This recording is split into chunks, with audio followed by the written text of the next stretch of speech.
ओम शांति। आज के बाबा के 10 तारीख के महावाक्य सुनेंगे। आज बाबा ने कहा मैं आत्मा हूँ, मैं आत्मा हूँ। बाबा ने कहा ये बार बार प्रैक्टिस करनी है, सारा दिन अभ्यास करना है। और बाबा ने कहा ये अभ्यास करना है कि मैं आत्मा एक शरीर छोड़ दूसरा लेती हूँ, ये भी अभ्यास करना है। क्योंकि देह के संबंध में आते आते आत्मा अपने स्वयं को भूल गई है। मुझे जाना है ये भी भूल गई है, कहाँ जाना है ये भी भूल गई है। दूसरा बाबा ने त्यौहार रक्षाबंधन का उसके बारे में बताया कि रक्षाबंधन का त्यौहार है। बाबा ने कहा ये पवित्रता का प्रतीक है। रक्षाबंधन माना बाबा ने कहा इस बंधन की रक्षा करना। कौन सा बंधन? पवित्र बनने का बंधन। शिव बाबा ने जो बंधन बांधा है इसकी रक्षा करना है, पवित्र बनना है। तो बाबा ने कहा राखी तो दुनिया में सब बंधवा लेते हैं, बांध भी देते हैं, लेकिन बंधवाने का अर्थ क्या है, बांधने का अर्थ क्या है कि जीवन को पवित्र बनाए। दुनिया में ऐसे ही बंधवा लेते हैं, उनको यही नहीं पता है कि ये राखी, ये रस्म रिवाज कब से चली, क्यों चली। तो जब से भारत नर्क बन गया, भारत स्वर्ग था तो रक्षाबंधन की वहाँ ज़रूरत नहीं थी, कोई राखी बंधवाता नहीं था। जब से भारत नर्क बन गया, 5 विकारों की प्रवेशता हो गई, तब से रक्षाबंधन बांधना शुरू किया।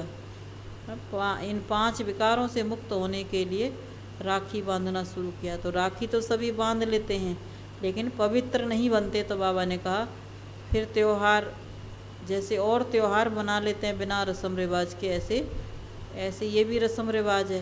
बाकी इसका जीवन अच्छा बन जाए, श्रेष्ठ बन जाए, बाबा ने कहा वो राखी बांधना, प्रतिज्ञा करना ही सच्चा त्यौहार मनाना है। तो बाबा ने आज कहा मीठे बच्चे घड़ी घड़ी दया अभिमानी बनने की प्रैक्टिस करो। मैं आत्मा हूँ, एक शरीर छोड़ दूसरा लेती हूँ, अब मुझे घर जाना है। घड़ी घड़ी अपने को दया अभिमानी बनने की प्रैक्टिस करो। मैं आत्मा हूँ, एक शरीर छोड़ दूसरा लेती हूँ, अब मुझे घर जाना है।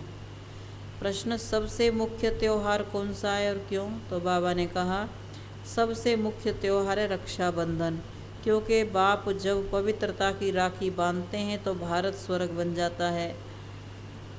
रक्षाबंधन पर तुम बच्चे सबको समझा सकते हो कि ये त्यौहार मनाना कब से शुरू हुआ, क्योंकि सतयुग में इस बंधन की दरकार नहीं, लेकिन वह कह देते हैं यह बंधन तो परंपरा से चलाया है। गीत जय जगदम्बे जय अम्बे ओम शांति, यह भी बच्चे भक्ति मार्ग का गीत है। भक्ति मार्ग में अनेक प्रकार का गायन होता रहता है। गायन निराकार, तो बाबा ने कहा गायन निराकार परमपिता परमात्मा, निराकार और आकार। बाबा ने कहा अनेक प्रकार का भक्ति में गायन होता है। गायन निराकार, आकार और साकार तीनों का होता है। निराकार माना शिव बाबा, आकार माना ब्रह्मा विष्णु शंकर, और साकार बाबा ने कहा इस मनुष्य आत्माओं की दुनिया में मनुष्यों का भी होता है। अब बाप बच्चों को समझाते हैं। बच्चे तो समझ गए हैं कि हम आत्माएं हैं, हमको समझाने वाला परमपिता परमात्मा है। सर्व मनुष्य मात्र को सदगति देने वाला एक ही है। फिर बाबा ने कहा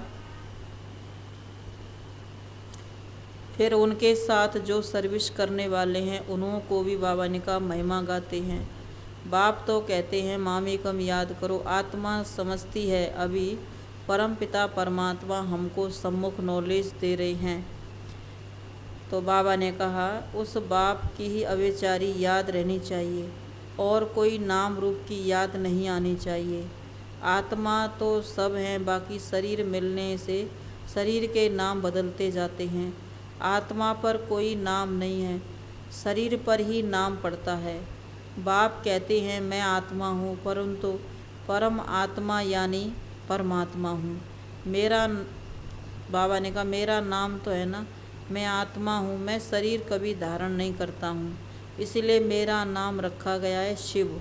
शिव का मतलब सदा शिव, शिव का अर्थ कल्याणकारी। तो बाबा ने कहा सभी के शरीर के नाम पड़ते हैं, मेरा तो शरीर नहीं है, नाम तो चाहिए ना, नहीं तो मैं भी आत्मा और फिर परमात्मा कौन। न बाबा ने कहा नहीं तो मैं भी आत्मा, तो फिर परमात्मा कौन? मैं हूँ परम आत्मा, मेरा नाम शिव। जो भी पूजा करते हैं लिंग की करते हैं, लिंग पत्थर को ही परमात्मा कहते रहते हैं। फिर जैसी भाषा वैसा नाम, परंतु चीज़ एक ही है। जैसे तुम्हारी आत्मा वैसे मेरी, तुम भी बिंदी मैं भी बिंदी, मुझ बिंदी का नाम है शिव। पहचान के लिए नाम तो चाहिए ना। इस समय ब्रह्मा सरस्वती जो बड़े से बड़े हैं उनको फिर सदगति मिल रही है। सदगति तो सभी आत्माओं को मिलनी है। सभी आत्माएं परम धाम में रहती हैं, फिर भी परमात्मा को तो अलग रखेंगे ना। सबको अपना अपना पार्ट मिला हुआ है। सारी रुद्र माला का बीज रूप बाप है ना। सभी उनको याद करते हैं, ओ गॉड फादर। सभी जगह फादर को याद करते हैं, मदर को नहीं। यहाँ भारत में ही आकर पतितों को पावन बनाते हैं। मदर भी एडाप्टेड हैं। सरस्वती को भी परमपिता परमात्मा ने ब्रह्मा द्वारा एडाप्ट किया और फिर इसमें प्रवेश किया। यह एडाप्शन और प्रकार की है, थ्रू कोई चाहिए ना। कहते हैं इन द्वारा मैं नॉलेज सुनाता हूँ, इन द्वारा बच्चे एडाप्ट करता हूँ। तो ये माता भी सिद्ध होती है, प्रवृत्ति है ना। परंतु है तो मेल, इसीलिए मुख्य सरस्वती को माता के पद पर रखा है। यह है बड़े गुह्य राज समझने के। प्रजापिता ब्रह्मा है ना, प्रजापिता है ना, प्रजा को रचने वाला। इन द्वारा रचते हैं बाबा, इस ब्रह्मा के द्वारा रचते हैं। ऐसे नहीं कि सरस्वती द्वारा कोई अडाप्ट करते हैं, नहीं। यह तो बड़ी समझ की बात है। पहले पहले बाप का परिचय सबको देना है। गाते भी हैं हे पतित पावन आओ। ये किसने कहा? आत्मा ने, क्योंकि आत्मा और शरीर दोनों पतित हैं। पहले तो अपने को आत्मा समझना है। आत्मा ही कहती है ये मेरा शरीर, मैं शरीर लेता हूँ छोड़ता हूँ। एक एक बात निश्चय में बिठानी होती है, क्योंकि नई बात है ना। और जो सुनाता हूँ वह भी, बाबा ने कहा जो सुनाते हैं वह मनुष्य है। मनुष्य तो, भगवान तो मनुष्य नहीं है। जब कोई आते हैं तो पहले पहले समझाओ कि आत्मा और शरीर दो चीज़ें हैं। आत्मा अविनाशी है, पहले अपने को आत्मा समझो। मैं मजिस्ट्रेट हूँ, यह किसने कहा? आत्मा इन आर्गन्स से कहती है। आत्मा जानती है मेरे शरीर का नाम भी है और पद भी है, पद भी दूसरा हो जाएगा। तो बाबा ने कहा मजिस्ट्रेट का पद, यह शरीर छोड़ने से मजिस्ट्रेट पद और शरीर का नाम सब बदल जाएगा। फिर दूसरा शरीर लेंगे तो पद भी दूसरा हो जाएगा। तो पहले पहले आत्म अभिमानी बनना है। मनुष्यों को तो आत्मा का ज्ञान नहीं है। पहले आत्मा का ज्ञान देकर फिर समझाओ। आत्मा का तो बाप है, परमात्मा है। आत्मा भी, तो बाबा ने कहा आत्मा दुखी होती है तो पुकारते हैं ओ गॉड फादर, वही पतित पावन है। आत्माएं सभी पतित हो गई हैं, जो तो जरूर परम पिता परमात्मा को आना पड़े। पतित दुनिया पतित शरीर में। बाप खुद कहते हैं मुझे दूर देश के रहने वाले को बुलाते हैं, क्योंकि तुम पतित हो, मैं एवर पावन हूँ। भारत पावन था, इसीलिए इनका नाम है प्रजापिता। ब्रह्मा द्वारा रचते हैं। कौन सी? बाबा ने कहा कौन सी प्रजा? जरूर नई प्रजा रचेंगे। आत्मा जो अपवित्र है उनको पवित्र बनाते हैं। आत्मा पुकारती है हमको दुख से छुड़ाओ, लिबरेट करो। सबको लिबरेट करते हैं।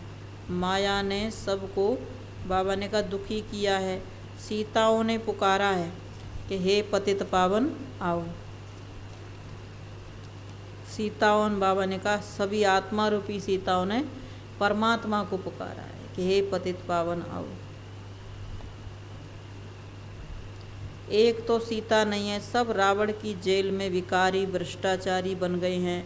है ही रावण का राज्य, राम तो है ही नहीं। तो बाबा ने कहा राम तो है ही निराकार।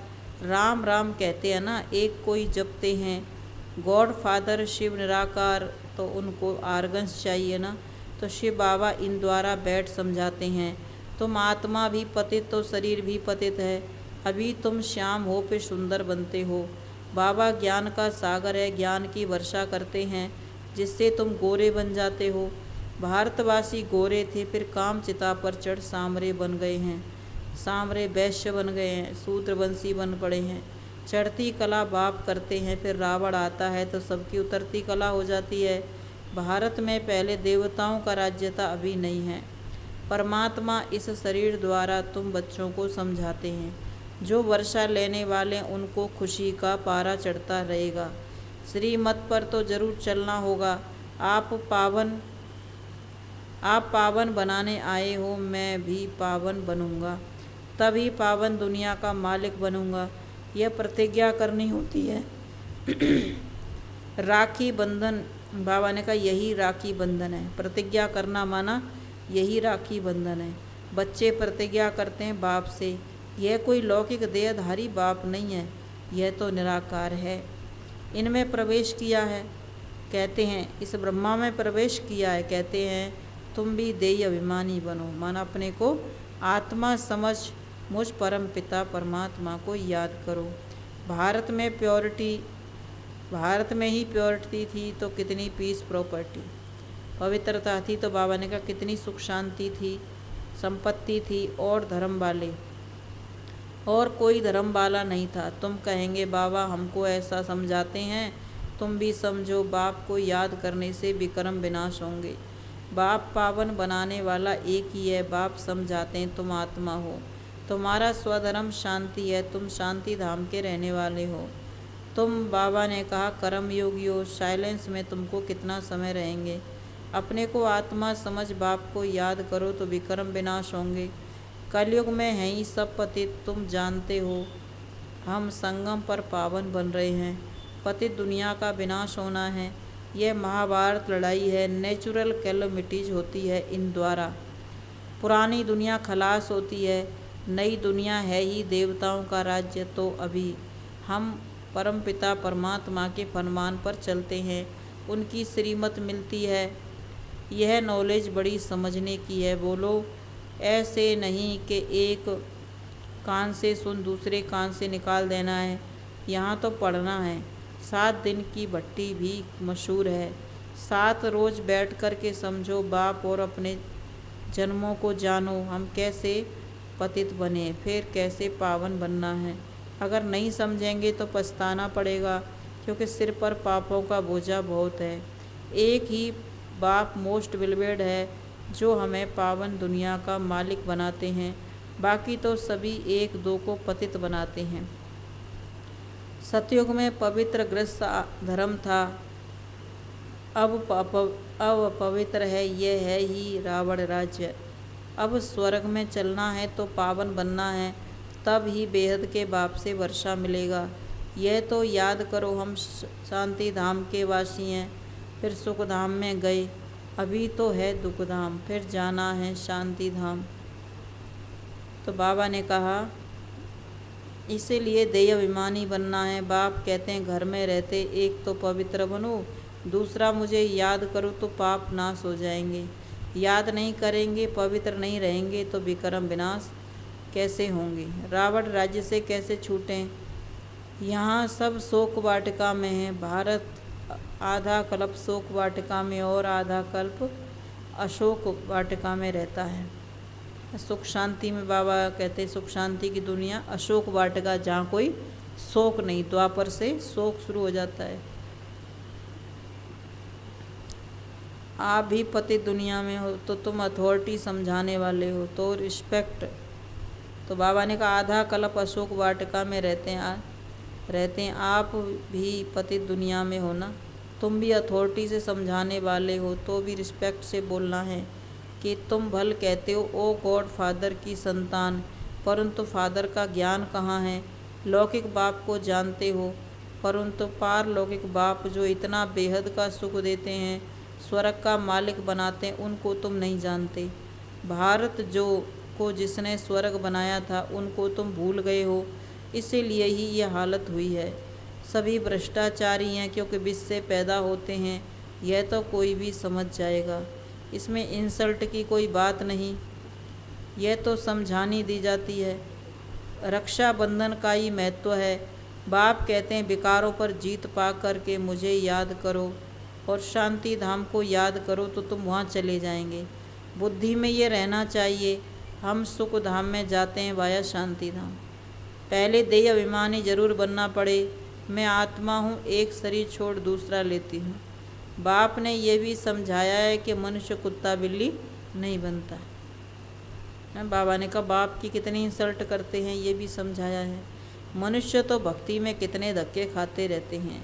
अभी तुम बच्चे भाषण में समझाते रहो कि तुम पतित ना हो, तुम पतित हो ना, तब तो पतित पावन को याद करते हो, बुलाते हो।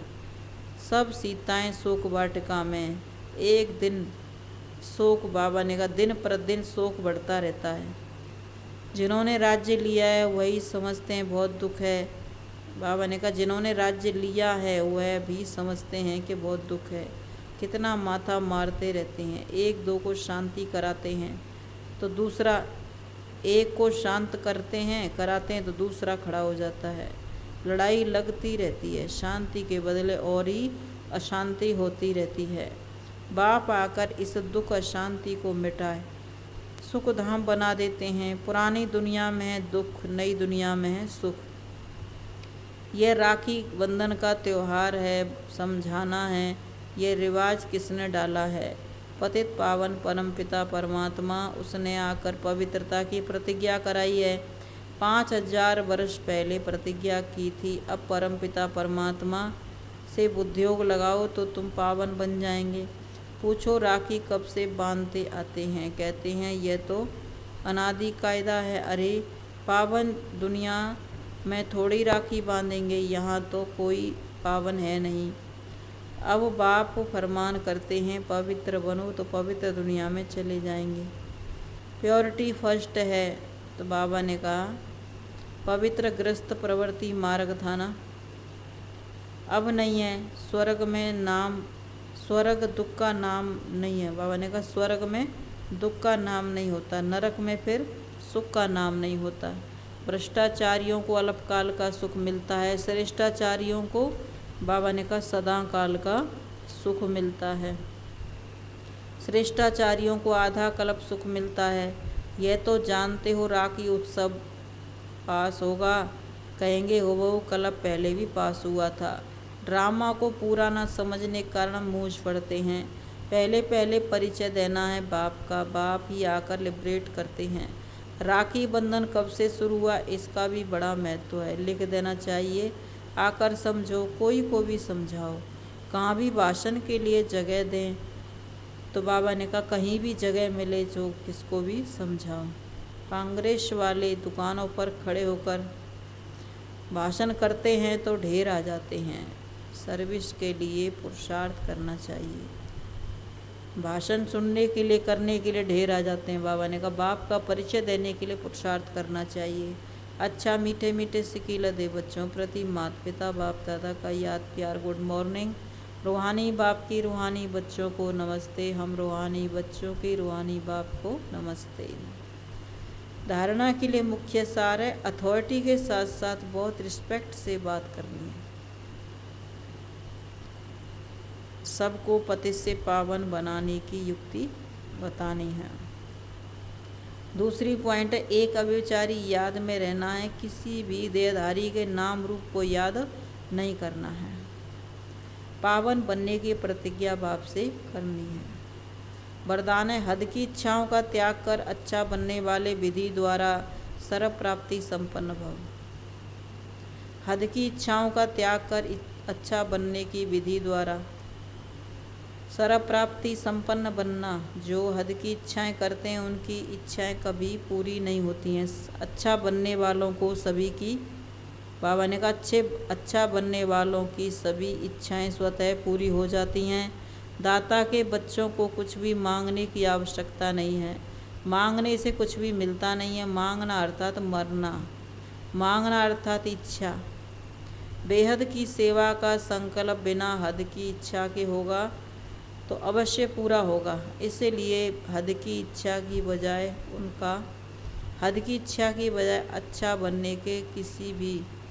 अच्छा बनने के विधि द्वारा बाबा ने कहा